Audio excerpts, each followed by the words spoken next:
L'accés a la cultura està canviant de forma absolutament radical aquests últims anys. Ho estem veient quant a formats, des dels vinils de què parlàvem fa un moment fins als CDs o els MP3 o la música baixada directament des d'internet, fins a l'accés a la informació dels diaris. Els diaris sembla que cada cop tampoc no s'han de comprar, sinó que els regalen a la sortida del metro o a l'arribada del tren a Barcelona. Per tant, estem en un moment de canvi i d'accés a la cultura de forma radical, i això també passa al món de la música.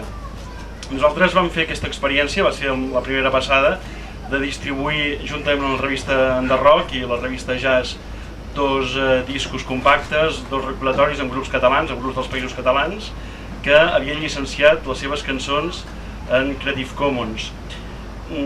Què vol dir això?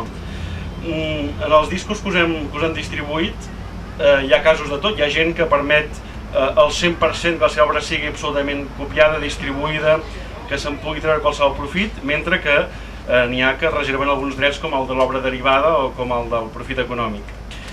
Hi ha un antecedent que és nosaltres, a partir de la proposta que ens va fer la Direcció General de Telecomunicacions, des d'Oriol Ferran, vam començar a treballar en el tema. Hi havia una proposta anterior, que és una proposta de fa un parell d'anys, d'una revista nord-americana que es diu Wired. Va ser la primera revista al món que va distribuir un disc amb Creative Commons, on hi havia des de Gilberto Gil fins a d'altres músics coneguts en l'àmbit de la música electrònica, del pop, del rock. Després ha continuat treballant en aquest àmbit i se n'han fet samplers, se n'han fet obres samplejades, versions, i a partir d'aquí va sortir aquesta possibilitat de poder distribuir al nostre país. Crec que Enderrock va ser la primera publicació europea que va distribuir un CD en Creative Commons, i a partir d'aquí hi ha tot un seguit de grups. Amb l'Oriol en parlàvem fa unes setmanes.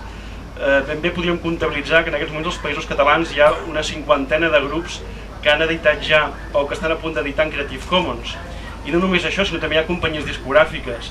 Potser la més coneguda és una companyia que es diu Costellam, és una companyia de Barcelona que les seves referències, n'ha tret ja 4 o 5, totes són en Creative Commons, els distribueix primer per internet, després amb el format de CD tradicional, i fa només unes setmanes acaba de sortir el que ells en diuen el primer disc català que es ven a les botigues i que és en Creative Commons, i que l'ha publicat una companyia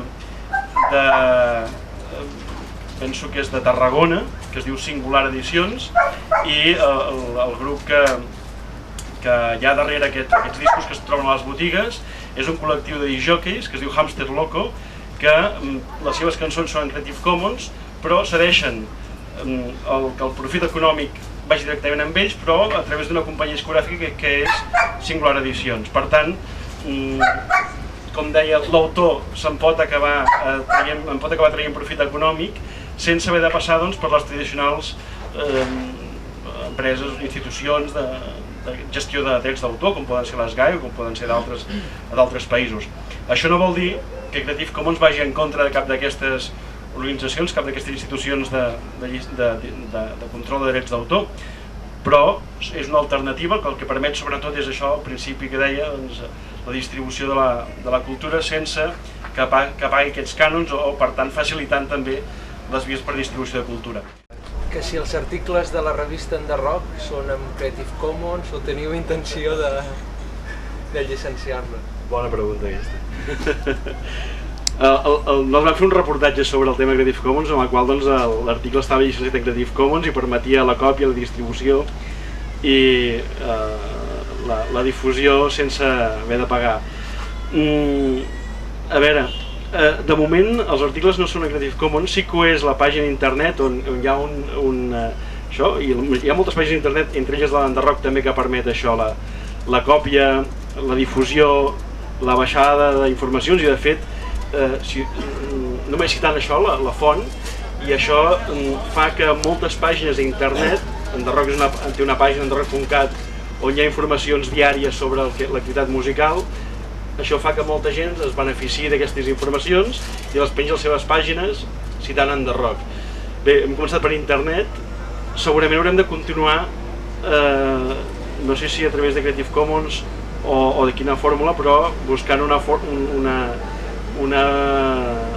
proposta, un plantejament de publicació gratuïta, difusió gratuïta, que és un altre dels camins que obre també la premsa, no? La premsa diària cada vegada s'obre en aquest sentit, i per tant haurem de buscar també una via en aquesta línia, i per tant, per què no, i per ser coherents, llicenciat en Creative Commons.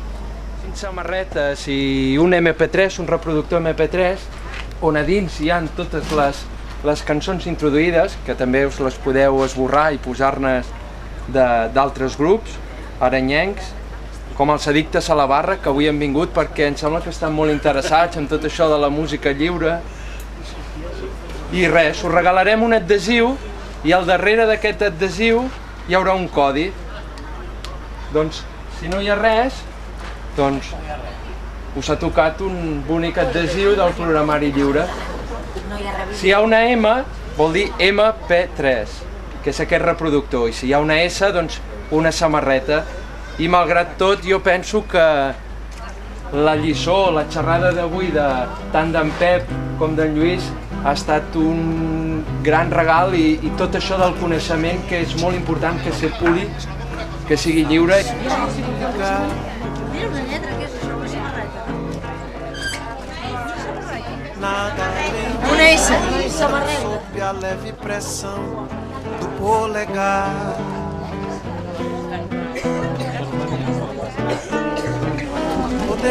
Mais res,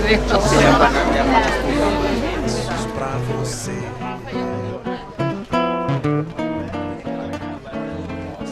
No futuro você vai tocar meu samba No. sem querer. Bueno, te pots canviar amb algú. Máquina de ritmo, quem dança nessa dança digital.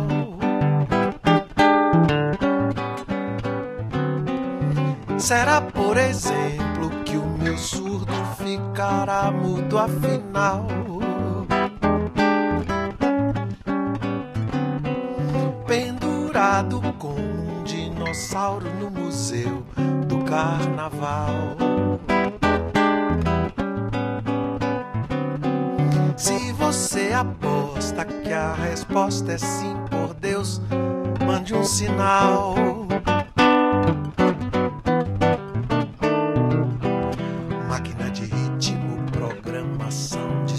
Sequenciais. Mais de 100 milhões de bambas de escolas de samba virtuais. Virtuais, virtuosas vertentes de variações sem fim. Daí por diante, samba avante, já sem precisar de mim.